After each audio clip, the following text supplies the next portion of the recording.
Part 3. Attack by Stratagem. Sun Tzu said, "In the practical art of war, the best thing of all is to take the enemy's country whole and intact. To shatter and destroy it is not so good.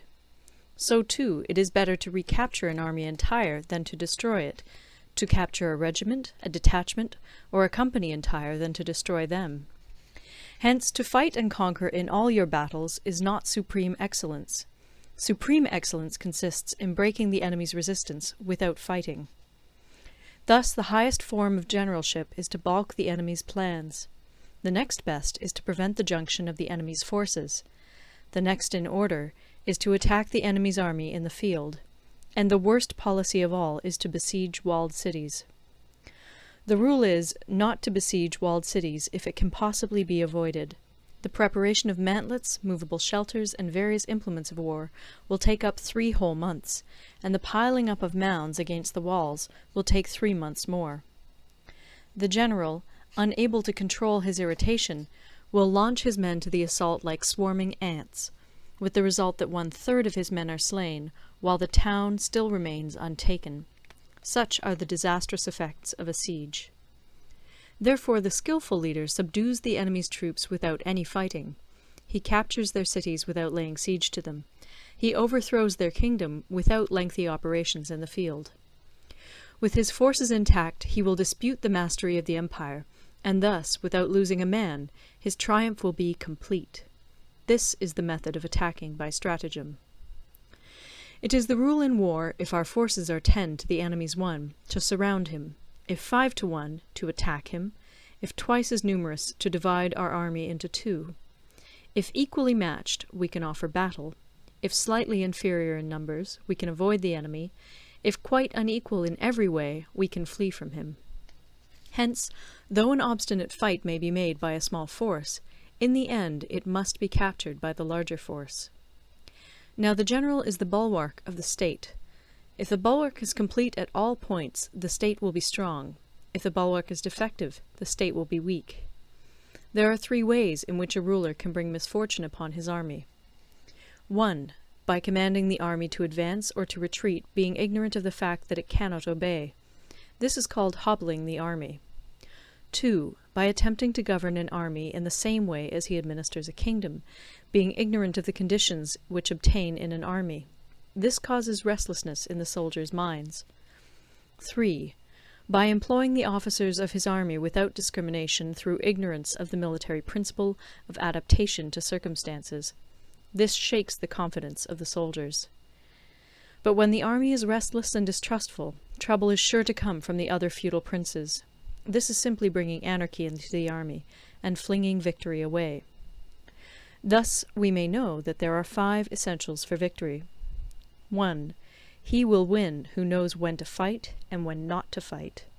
2. He will win who knows how to handle both superior and inferior forces. 3. He will win whose army is animated by the same spirit throughout all its ranks. 4. He will win who, prepared himself, waits to take the enemy unprepared. 5. He will win who has military capacity and is not interfered with by the sovereign. Hence the saying, if you know the enemy and know yourself, you need not fear the result of 100 battles. If you know yourself, but not the enemy, for every victory gained you will also suffer a defeat. If you know neither the enemy nor yourself, you will succumb in every battle. End of Part 3.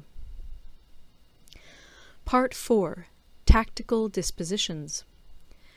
Sun Tzu said, "The good fighters of old first put themselves beyond the possibility of defeat, and then waited for an opportunity of defeating the enemy.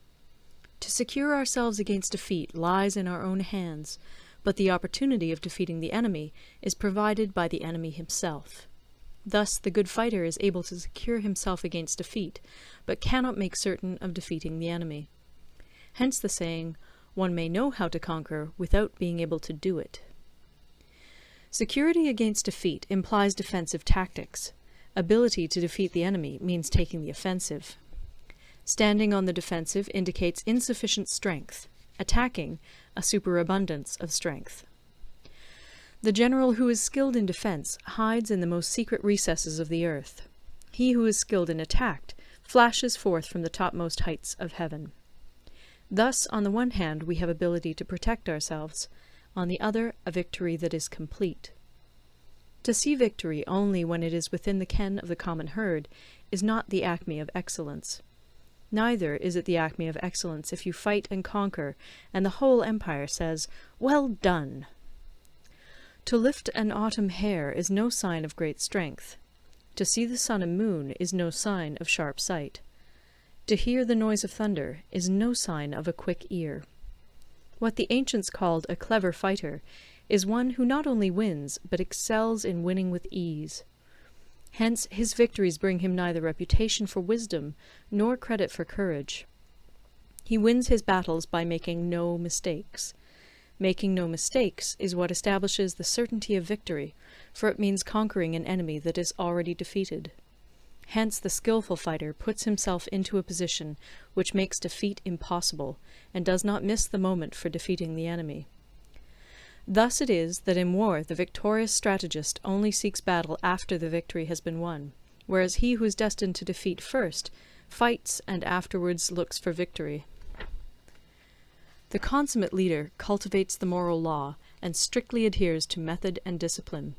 Thus it is in his power to control success. In respect of military method we have, firstly, measurement, secondly, estimation of quantity, thirdly, calculation, fourthly, balancing of chances, fifthly, victory. Measurement owes its existence to earth, estimation of quantity to measurement, calculation to estimation of quantity, balancing of chances to calculation, and victory to balancing of chances. A victorious army opposed to a routed one is as a pound's weight placed in the scale against a single grain. The onrush of a conquering force is like the bursting of pent-up waters into a chasm 1,000 fathoms deep.